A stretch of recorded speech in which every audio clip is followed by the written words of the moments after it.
بسم الله الرحمن الرحيم. الحمد لوليه والصلاة على نبيه وعلى آله وأصحابه المتأدبين بآدابه. أما بعد فأعوذ بالله من الشيطان الرجيم. بسم الله الرحمن الرحيم. إنا نحن نزلنا الذكر وإنا له لحافظون. سبحان ربك رب العزة عما يصفون وسلام على المرسلين والحمد لله رب العالمين. درود شریف. اللهم صل على سيدنا ومولانا محمد وعلى آل سيدنا ومولانا محمد وبارك وسلم وصلی علیہ.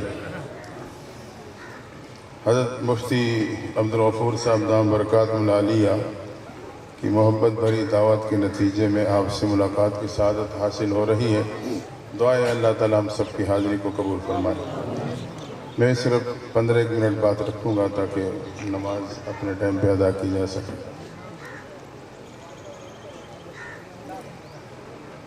تو یہ مدرسے کا سالانہ پروگرام ہے جس میں آپ نے دیکھا بچوں کی دستار بندی ہوئی، کامل الحفظ طلباء کی بھی، تکمیل قرآن والوں کی بھی. دعا ہے اللہ تعالیٰ اس ادارے کی اس محنت اور کاوش کو قبولیت نصیب فرما دے. میرے اور آپ کے مدرسے کی تاریخ کیا ہے؟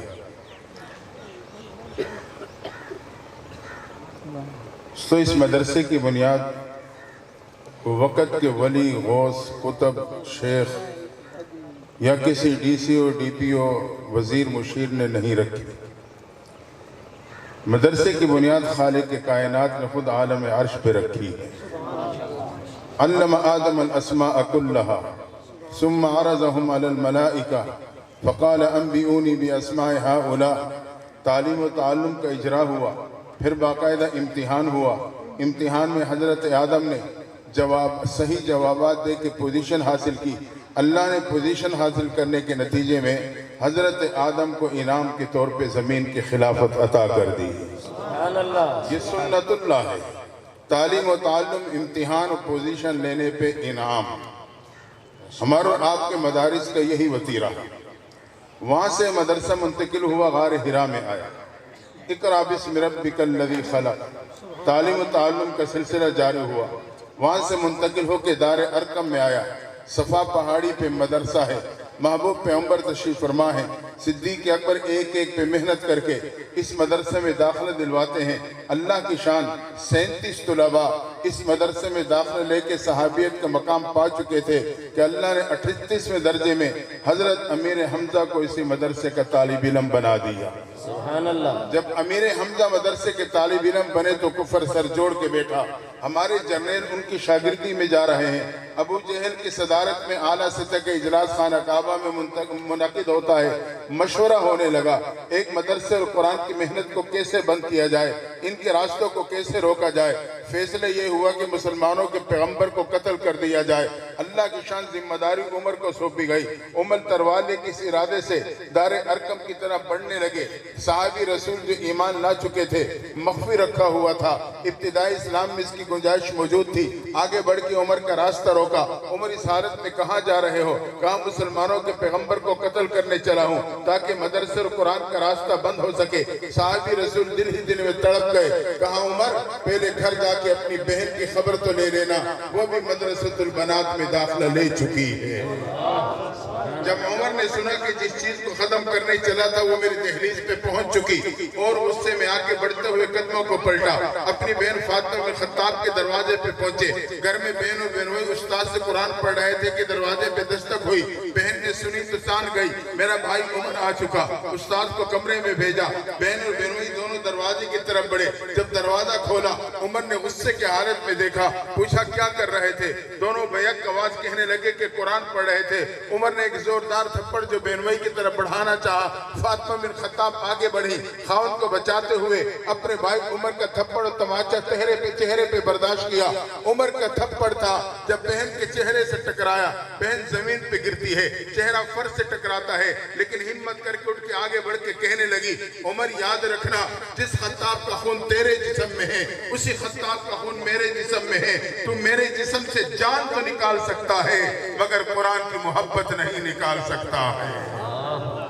عمر نے جب یہ جملہ سنا تو سر جھکا، آنکھیں بند، من کی کھڑکی کھول کے اندر جھانکنے لگا کہ اس کو کون سی دولت مل گئی جس پہ جان نچھاور کرنے کے لیے کھڑی ہے۔ اور مختصر یہ، جب زمین نے جھنجھوڑا، عمر کیوں انتقام پہ اترتے ہو، کیوں تعصب پہ آتے ہو، کیوں غیروں کے پروپیگنڈے کا شکار ہوتے ہو؟ قرآن کی درسگاہ کا دروازہ کھلا ہے، خود اندر جا کے دیکھ سکتے ہو ان کا نصاب تعلیم کیا ہے، ان کا انداز تعلیم کیا ہے۔ اور یہ مدارس والے، یہ تو کردار کا درس دینے والے امن کے داعی ہیں۔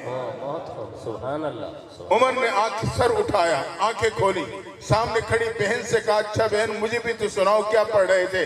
بہن نے قرآن سننے کے آداب بتلائے، بھائی پاکی حاصل کرنے چلے گئے، استاد کمرے سے باہر آئے۔ اب سبق میں بہن اور بہنوئی کے ساتھ بھائی بھی شامل۔ سبق سورہ طٰہٰ کے ایک آیت پہ رکا ہے، وہیں سے استاد نے آغاز کیا، اننی انا اللہ لا الہ الا انا فاعبدنی واقم الصلاۃ لذکری۔ اللہ اپنا تعارف کرا رہا ہے، تحقیق میں اللہ ہوں، واجب الوجود ہوں، ہر جگہ ہر وقت موجود ہوں، میں ہی عبادت کے لائق، میری ہی عبادت کرنا، نماز میری یاد کے لیے قائم کرنا۔ عمر اہل لسان تھے، جب یہ آیت سنی بے اختیار زبان سے تعریفی جملے نکلے، یہ تو بہت ہی خوبصورت کلام ہے، مجھے بھی اپنے پیغمبر کے قدموں میں لے جاؤ۔ صحابی رسول نے جب یہ سنا تو تڑپ کے کہنے لگے، عمر تجھے مبارک ہو، تیرے پہ قرآن کی درسگاہ کا دروازہ نہیں، حقیقت میں تیرے پہ ایمان کا دروازہ کھل چکا ہے۔ اگر ہم اور آپ بھی ان مدارس کے دروازوں کو اپنے اور اپنے نسلوں پہ کھلا رکھیں گے، ان سے تعلق جوڑیں گے، آنا جانا رکھیں گے، ان کی ضروریات کو سمجھنے کی کوشش کریں گے، لیکن اللہ میرے اور آپ کی اور ہمارے نسلوں کی ایمان کی حفاظت فرما لے گا۔ حضرت عمر پہنچے مدرسے دار ارقم کے دروازے پر، دروازے پہ دستک دی، گیٹ پہ کھڑے صحابی نے جھانک کے دیکھا، اس کے چہرے پہ پریشانی کے آثار آ گئے۔ امیر حمزہ نے وہاں سے دیکھ کے بھانپ لیا، اٹھے دروازے کے قریب کھڑے ساتھی کے پاس آئے، پوچھا کون ہے دروازے پہ دستک دینے والا؟ انہوں نے کہا عمر ننگی تلوار ہاتھ پہ لیے دروازے پہ دستک دے رہا ہے۔ امیر حمزہ نے کہا ہٹو، دروازہ میں کھولوں گا، اچھی نیت سے آئے ہیں خوش آمدید کہوں گا، بری نیت سے آئے ہیں اسی کی تلوار سے اس کا سر قلم کر دوں گا۔ حضرت امیر حمزہ آگے بڑھے، مدرسے دار ارقم کا دروازہ کھولا، جیسے ہی دروازہ کھلا عمر کی نگاہیں اٹھی تو امیر حمزہ کے چہرے سے ٹکرا گئی۔ عمر نے اٹھی نگاہوں کو فوراً جھکا لیا، امیر حمزہ نے بھانپ لیا، انہوں نے اپنے جمے ہوئے قدموں کو ہٹا لیا، عمر نے قدم بڑھائے، صحابہ نے راستہ دے دیا۔ عمر بڑھتے ہوئے محبوب کے قدموں میں جا کے بیٹھے، چہرے انور کو دیکھ کے کہنے لگے اللہ کے نبی مجھے کلمہ پڑھا دو۔ یہ سننا تھا، تاریخ اسلام کا سب سے پہلا موقع ہے، مدرسے دار ارقم کی فضا نعرے تکبیر سے گونج جاتی ہے۔ نعرہ تکبیر، نعرہ تکبیر، تاج و تخت ختم نبوت، شان صحابہ، شان اہل بیت، پیر طریقت حضرت خواجہ عبد الماجد صدیقی صاحب۔ صحابہ نے اللہ کی کبریائی اور عظمت کو بیان کر دیا کہ عمر بھی ایمان کے دامن میں آ چکا ہے۔ وہاں سے مدرسہ منتقل ہوا، مسجد نبوی میں باقاعدہ اس کا قیام ہوا، جہاں مسافر طلباء کا بھی انتظام کیا گیا۔ مسجد نبوی کے تنور درخت، اس کی شاخوں کو اللہ نے کائنات میں پھیلا دیا۔ آج یہ ادارہ جہاں ان بچوں نے قرآن کی تعلیم حاصل کی ہے، یہ اس عمارت کا نام نہیں، حقیقت میں مسجد نبوی کے اس درخت کے شاخ کا سایہ ہے جو اللہ نے اس عمارت کی صورت میں آپ کے علاقے پہ ڈال دیا ہے۔ اگر اس کی چھت کے نیچے جمع رہے، اللہ اس کی برکت سے قیامت کے دن مجھے اور آپ کو عرش کے سائے کے نیچے جمع فرما دے گا۔ اس لیے اہل مدارس کے ساتھ تعلق جوڑو، اپنے اولاد بچے اور بچیوں کو ان اداروں میں داخل کرو۔ بچیوں کے مدارس یہ حقیقت میں اس دور میں بیوٹی پارلر سینٹر ہیں۔ آج عمومی طور پہ خوشی کے موقع پہ لوگ بچی کو بیوٹی پارلر سینٹر بھیجتے ہیں، وہاں ایک خاتون اپنے ہنر کے مطابق اس کے چہرے پہ مختلف رنگ چڑھاتی ہے۔ مقصد یہ ہوتا ہے کہ اس کا حسن دوبالا ہو جائے، جب خاوند کے سامنے جائے تو پہلی نظر میں اس کی محبوب بن جائے۔ یاد رکھنا وہ حسن پانی پڑنے سے زائل ہو جاتا ہے، پسینہ نکلنے سے زائل ہو جاتا ہے۔ ہاں حقیقت میں بیوٹی پارلر سینٹر یہ بچیوں کی دینی اور قرآنی مدارس ہیں، جہاں انہیں قرآن کے رنگ میں رنگا جاتا ہے، دین کے زیور سے آراستہ کیا جاتا ہے۔ یہ حسن وہ حسن ہے، نہ پانی سے زائل ہوتا ہے نہ پسینے سے زائل ہوتا ہے۔ تو حقیقت میں بیوٹی پارلر سینٹر یہی دینی بچیوں کے مدارس ہیں۔ اس لیے اپنے بچے اور بچیوں کو قرآن کی اداروں کے ساتھ جوڑ دیں تاکہ اللہ میرے اور آپ کے لیے دنیا اور آخرت میں خوشحالی کا سبب بنا دے۔ اور اگلی بات بھی یاد رکھنا، یہ باقاعدہ بیان نہیں کر رہا، یہ چند بات عرض کر کے بات ختم کر رہا ہوں۔ ہمارے اور آپ کے ملک میں کونسلر سے لے کے صدر تک جتنے بھی عہدے ہیں، یا تو زندگی میں ہی وہ ساتھ چھوڑ جاتے ہیں، نہیں تو موت آتی ہے اس عہدے کو چھین کے چلی جاتی ہے۔ یاد رکھنا، عالم قرآن، حافظ قرآن، عالمہ فاضلہ، عالمہ بچی، یہ عہدہ وہ عہدہ ہے کہ موت بھی اگر پنجہ کاٹ لے تو اس عہدے کو چھین نہیں سکتی ہے۔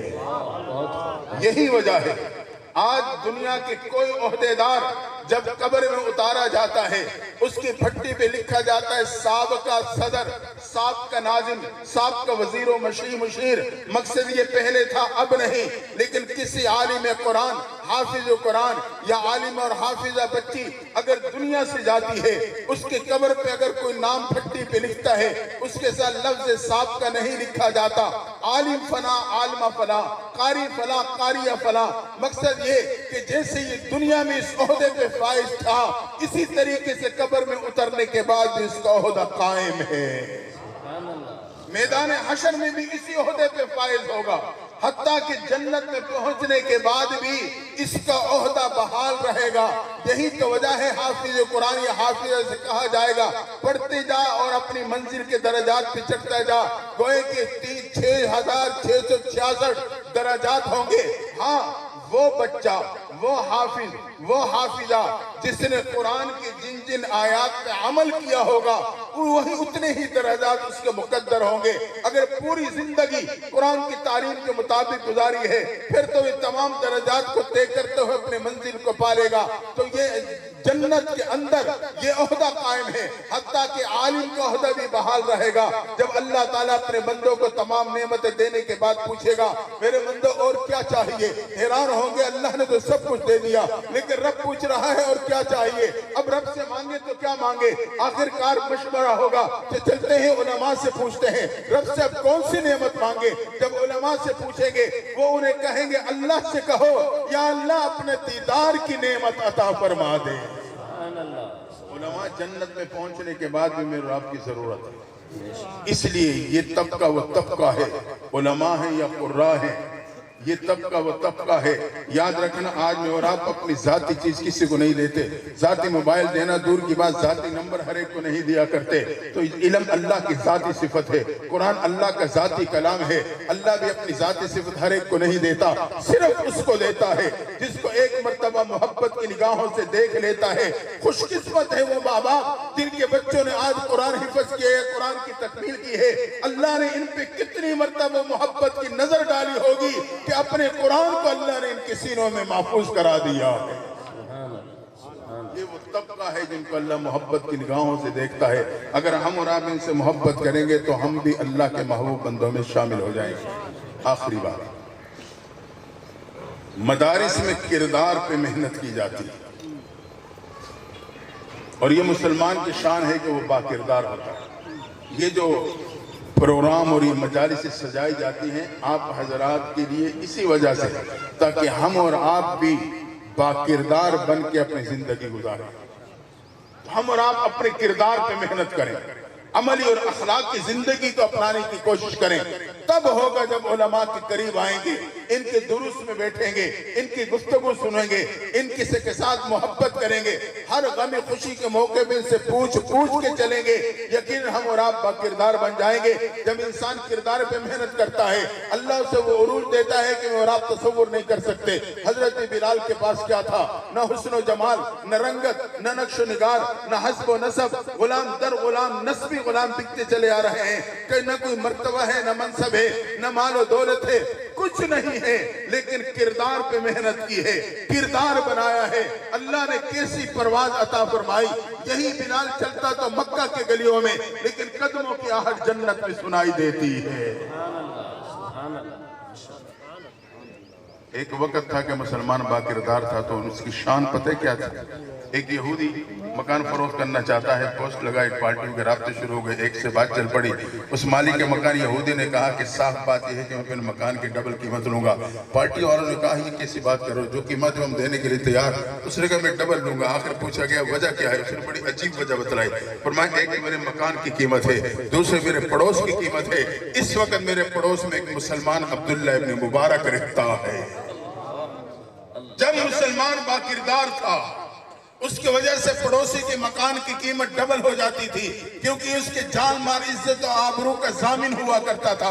آج مسلمان اپنے کردار سے گرا، مغرب میں کوئی اس کے پڑوس میں مکان لینے کے لیے تیار نہیں۔ دعا ہے اللہ تعالیٰ ہم سب کو قرآن کا تعلق عطا فرمائے اور عملی زندگی گزارنے کی توفیق عطا فرمائے، اس لیے قرآن والوں کے ساتھ جڑ جائیں۔ ایک بات یاد رکھنا، قرآن کا کمزور ترین تعلق بھی ہدایت کا ذریعہ ہے، کمزور ترین تعلق۔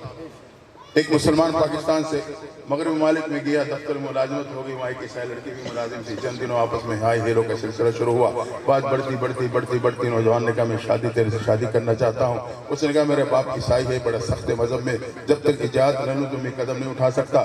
خیر اس نے موقع ڈھونڈا، کچھ ہی مہینوں بعد موقع ملا، باپ سے بات کی، باپ سمجھ گیا کہ بیٹی کی بھی رجحان ہے۔ اس نے کہا لڑکے کو بلاؤ، میرے شرائط ہیں، وہ مان جائے گا تو میں شادی کر دوں گا۔ اگلے دن لڑکے کو بلایا گیا، باپ نے کہا پہلی شرط تو یہ ہے کہ دفتر کی ملازمت چھوڑنی ہوگی۔ اس نے کہا مجھے منظور ہے۔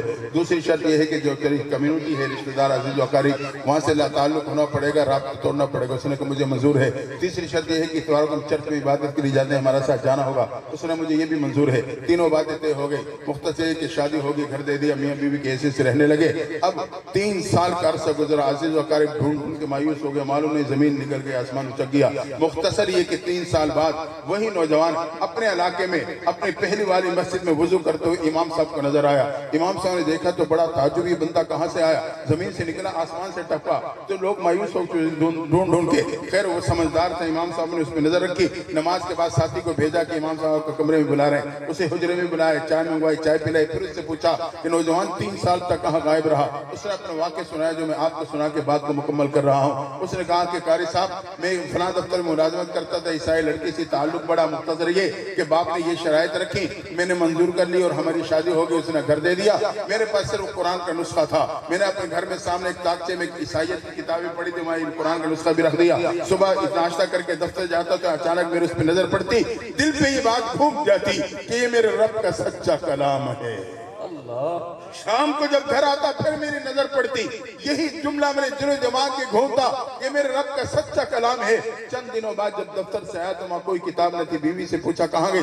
اس نے کہا میں نے گھر کی صفائی کی تھی، بھلے خواہ خواہ کی کتابیں پڑھی تو اٹھا کے باہر کوڑے کے ڈبے میں پھینک دی ہیں۔ کہتے تو مجھ سے کہا تو میں جلدی سے اٹھا دوڑا، وہ کھڑکی میں آ کے کھڑی ہو گئی کہ دیکھو اسے کیا ہو گیا، کیا کر رہا ہے۔ جا کے کوڑے کے ڈبے سے کتابیں نکالتا، قرآن تلاش کیا، اسے صاف کیا، چوما سینے سے لگایا، عقیدت کے ساتھ لے کے گھر آ گیا۔ بیوی سارا منظر دیکھ رہی تھی، گھر آئے تو مجھے بیوی کہنے لگی ابھی تیرے میں مسلمانوں والے جراثیم ختم نہیں ہوئے۔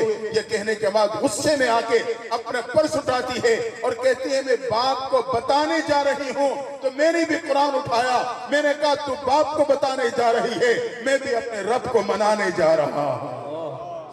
واپس آ گیا۔ کتنا کمزور تعلق ہدایت کا ذریعہ بنا۔ دعا ہے اللہ تعالی ہمیں اور آپ بھی قرآن کا تعلق عطا فرمائے، اللہ اس ادارے کی خدمت کو قبول فرمائے۔ وآخر دعوانا الحمدللہ رب العالمین۔ اللہم صلی علی سیدنا محمد وعلی آل سیدنا محمد وبارک وسلم۔ یا اللہ ہم سب کی حاضری کو قبول فرما، اللہ اس پروگرام کو قبولیت عطا فرما، پورے علاقے کے لیے رشد و ہدایت، خیر و برکت کا ذریعہ بنا۔ یا اللہ اس ادارے کی تمام محنتوں کو قبول فرما، اللہ اس ادارے کے لیے یا اللہ وسیع زمین اور جگہ نصیب فرما دے، یا اللہ اس کی ضروریات کو غیب کے خزانوں سے پوری فرما دے۔ اللہ جن بچوں نے حفظ کیا، قرآن کی تکمیل کی، انہیں حفاظت کی توفیق عطا فرما، ماں باپ کی آنکھوں کی ٹھنڈک بنا، راحت جان بنا، صدقہ جاریہ بنا، سرمایہ آخرت بنا، ہم سب بچوں کو قرآن کی دولت سے مالا مال فرما۔ اللہ جتنے حاضرین ہیں تمام کی حاضری کو قبول فرما، اللہ پورے علاقے پہ اپنے خاص رحمتوں کا نزول فرما۔ یا اللہ جو مسلمان دنیا سے جا چکے ان کی مغفرت فرما، جو زندہ ہے خیر و عافیت نصیب فرما۔ یا اللہ جتنے حاضرین ہیں تمام کو حرمین شریفین کی قبولیت والی حاضریاں نصیب فرما۔ صلی اللہ تعالی علی خیر خلقہ محمد و آلہ و اصحابہ اجمعین برحمتک یا ارحم الراحمین۔